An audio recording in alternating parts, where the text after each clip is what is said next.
मित्रों, जैसा कि हम सभी जानते हैं कि इस मृत्युलोक अर्थात पृथ्वीलोक पर जीव जंतुओं के 84 लाख योनियां निवास करती हैं और उसी में से एक मनुष्य योनि भी है जिससे हमारा और आपका जन्म हुआ है। दोस्तों, हमने आपको अपने कई वीडियो में बताया है कि मृत्यु के बाद प्राणी को उसके कर्मों के हिसाब से अगला जन्म मिलता है और जब कोई प्राणी अपने पिछले जन्म में अधिक से अधिक सत्कर्म करता है तो उसका जन्म मनुष्य योनि में होता है। परंतु मित्रों, धर्मशास्त्र की माने तो अन्य सभी योनियों की अपेक्षा जीव को मनुष्य योनि में ही सबसे ज्यादा कष्ट भोगना पड़ता है। आज की इस वीडियो में हम आपको यही बताने जा रहे हैं कि मनुष्य को माता के गर्भ से मृत्यु तक किस किस तरह के कष्ट भोगने पड़ते हैं, जिसका वर्णन भागवत पुराण में किया गया है। नमस्कार दर्शकों, द डिवाइन टेल्स पर आपका एक बार फिर से स्वागत है। मित्रों, जब भी कोई प्राणी मृत्यु के बाद मनुष्य की योनि में जन्म लेता है तो वह सबसे पहले ईश्वर द्वारा निश्चित पुरुष के वीर कण के रूप में स्त्री के उदर में प्रवेश करता है। वहां वह एक रात्रि में स्त्री के रज में मिलकर एक बन जाता है, फिर 5 रात्रि में छोटे कण का रूप हो जाता है और उसके बाद अंडे के जैसे रूप में परिणत हो जाता है। इसी तरह 1 महीने में उसके सर निकल आते हैं, 2 मास में हाथ पांव आदि अंगों का निर्माण हो जाता है और 3 मास में नख अर्थात नाखून, अस्थि, चर्म यानी त्वचा, स्त्री पुरुष के चिन्ह तथा अन्य छिद्र उत्पन्न हो जाते हैं। 4 मास में उसमें मांस उत्पन्न होने लगता है, फिर 5वें महीने में गर्भ में पल रहे शिशु को भूख प्यास लगने लगती है और 6ठे मास से झिल्ली से लिपटकर वह कोख में घूमने लगता है। उस समय माता के द्वारा ग्रहण किए हुए अन्न जल आदि से उसकी भूख मिटने लगती है और वह कृमि आदि जंतुओं के उत्पत्ति स्थान में पड़ा रहता है। वह सुकुमार तो होता ही है। जब वहां के भूखे कीड़े उसके अंग नोचते हैं तब अत्यंत क्लेश के कारण वह क्षण क्षण में अचेत हो जाता है। इतना ही नहीं, माता के खाए हुए कड़वे, तीखे, गरम, नमकीन, रूखे और खट्टे आदि पदार्थों का स्पर्श होने से उसके सारे शरीर में पीड़ा होने लगती है। वह जीव माता के गर्भाशय में झिल्ली से लिपटा और आंतों से घिरा रहता है। उसका सिर पेट की ओर और पीठ और गर्दन कुंडलाकार मुड़े रहते हैं। माता के गर्भ में मनुष्य पिंजरे में बंद पक्षी की भांति पराधीन एवं अंगों को हिलाने डुलाने में भी असमर्थ रहता है। इस अवस्था में उसे दिव्य शक्ति के द्वारा स्मरण शक्ति प्राप्त होती है, जिसके बाद उसे अपने पिछले जन्मों के कर्म याद आ जाते हैं। फिर वह बेचैन हो जाता है और उसका दम घुटने लगता है। फिर 7वां महीना आरंभ होने पर उसमें ज्ञान शक्ति भी पनपने लगती है, जिसकी वजह से वह एक स्थान पर नहीं रहना चाहता। तब स्थूल शरीर में बंधा हुआ वह जीव अत्यंत भयभीत होकर दीन वाणी से कृपा याचना करता हुआ हाथ जोड़कर उस प्रभु की स्तुति करता है जिसने उसे माता के गर्भ में डाला है। माता के गर्भ में उपस्थित जीव प्रभु से यह याचना करता है कि हे प्रभु, माना मैं बड़ा अधर्मी हूँ, माना मैं बड़ा अधर्मी हूँ, माना मैं बड़ा अधम हूँ, मैं बड़ा पापी हूँ और आपने जो यह गति दिखाई है वह मेरे ही योग्य है।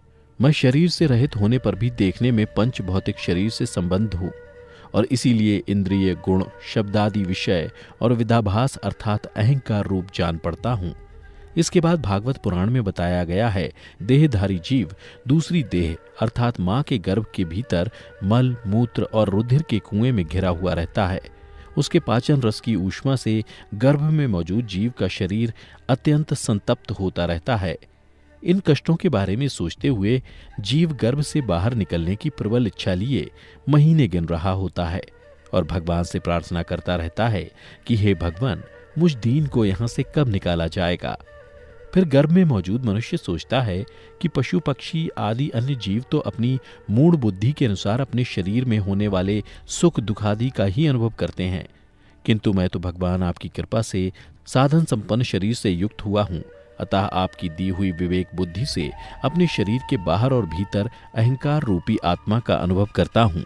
भगवान, इस अत्यंत दुख से भरे हुए गर्भाशय में यद्यपि मैं बड़े कष्ट से रह रहा हूँ तो भी इससे बाहर निकलकर संसारमय अंधकूप में गिरने की मुझे बिल्कुल इच्छा नहीं है, क्योंकि उसमें जाने वाले जीव को आपकी माया घेर लेती है, जिसके कारण उसके शरीर में अहम बुद्धि हो जाती है और उसके परिणाम में उसे फिर इस संसार चक्र में ही रहना होता है।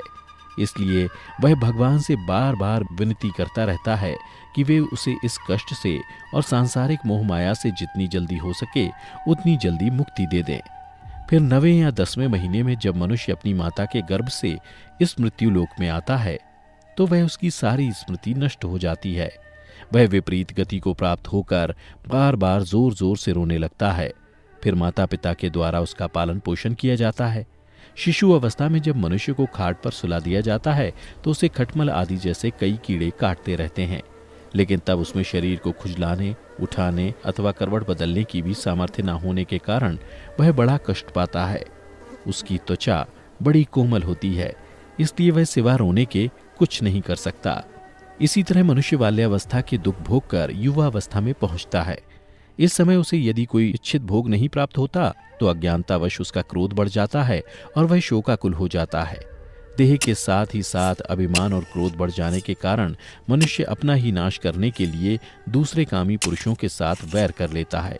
इतना ही नहीं, खोटी बुद्धि और अज्ञानता के कारण मनुष्य में मेरेपन का अभिमान करने लगता है।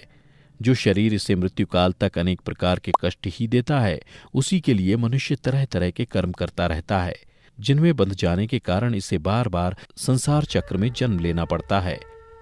इतना ही नहीं, मनुष्य योनि में जन्म लेने के बाद यदि किसी मनुष्य का भोगों में लगे हुए विषयी पुरुषों से समागम हो जाता है और वो उसी का अनुगमन करने लगता है, तो पहले के समान ही वह फिर नार की योनि में जन्म लेता है, जिसके संग मनुष्य की पवित्रता, दया, वाणी का संयम, बुद्धि और इंद्रियों का संयम जैसे सद्गुण नष्ट हो जाते हैं।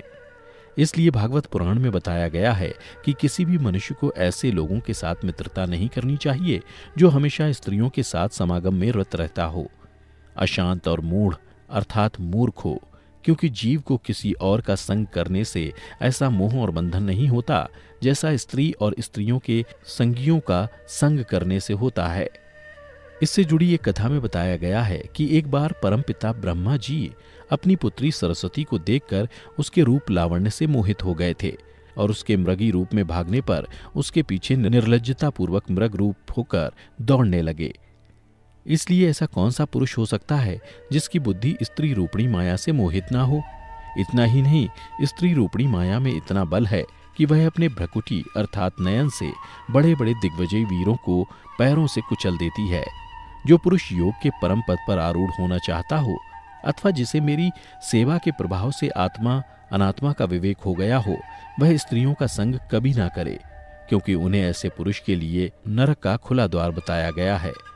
जो मनुष्य अपने जीवन में स्त्री में आसक्त रहता है तथा मृत्यु के समय भी स्त्री का ही ध्यान करता है, उसे अगले जन्म में स्त्री योनि प्राप्त होती है। मनुष्य रूपी जीवन पाकर यदि कोई मनुष्य जिस किसी भी जीव की हत्या अपने भौतिक सुखों को प्राप्त करने के लिए करता है, उसे अगले जन्म में उसी जीव की योनि में जन्म लेकर कष्ट भोगना पड़ता है।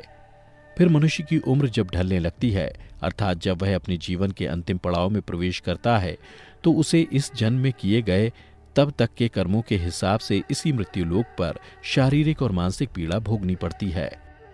अर्थात यदि कोई मनुष्य अपने माँ बाप की बुढ़ापे में सेवा नहीं करता या फिर उसे घर से निकाल देता है, तो उसकी संतान भी बुढ़ापे में उसके साथ वैसा ही व्यवहार करती है जैसा उसने अपने माँ बाप के साथ किया था, और यह जीवन चक्र निरंतर चलता रहता है।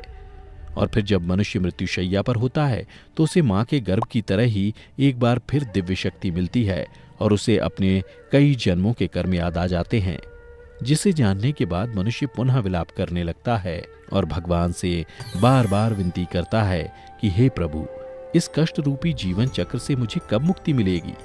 मैं ऐसा क्या करूं जिससे मुझे आपके चरणों में शरण मिल सके? उस समय वह अपने द्वारा किए गए बुरे कर्मों को याद कर बार बार रोता भी है। वह सोचता है कि मैं अपने कर्मों के बारे में अपने परिवार वालों को बता देता हूं, किंतु वह ऐसा नहीं कर पाता। तब भगवान उससे कहते हैं कि तुम्हारे पास जब अच्छे कर्म करने का वक्त था, उस समय तुम लोभ, काम, क्रोध से आसक्त हो बुरे काम कर रहे थे, और अब जब तुम्हें कष्ट भोगना पड़ रहा है तो तुम मुझसे मुक्ति की आस करते हो। ऐसा कभी नहीं हो सकता। इसलिए हे देहधारी, अपने अगले जन्म में अच्छे कर्म करना ताकि तुम्हें मेरी शरण में जगह मिल सके। फिर इसके बाद यमदूत उसके शरीर से आत्मा निकाल कर ले जाते हैं और बच जाता है तो वह स्थूल शरीर। इसलिए मनुष्यों को चाहिए कि वह भगवान के द्वारा मिले मनुष्य रूपी जीवन में अधिक से अधिक सत्कर्म कर जन्म मृत्यु के चक्र से खुद को मुक्ति दिला ले और सदा के लिए भगवान के चरणों में अपना स्थान बना ले। आप इस बारे में क्या सोचते हैं? नीचे कमेंट में जरूर बताइएगा। फिलहाल आज की वीडियो यहीं समाप्त होती है। अगर आपको हमारी ये वीडियो पसंद आई हो तो इसे ज़्यादा से ज़्यादा लाइक और शेयर करें। साथ ही अगर आप हमारे चैनल को अभी तक आपने सब्सक्राइब नहीं किया है तो अभी सब्सक्राइब कर लें, ताकि आपको ऐसी आध्यात्मिक और पौराणिक जानकारी मिलती रहे। अब हमें इजाज़त दें। वीडियो को अंत तक देखते रहने के लिए आपका बहुत बहुत शुक्रिया। बहुत बहुत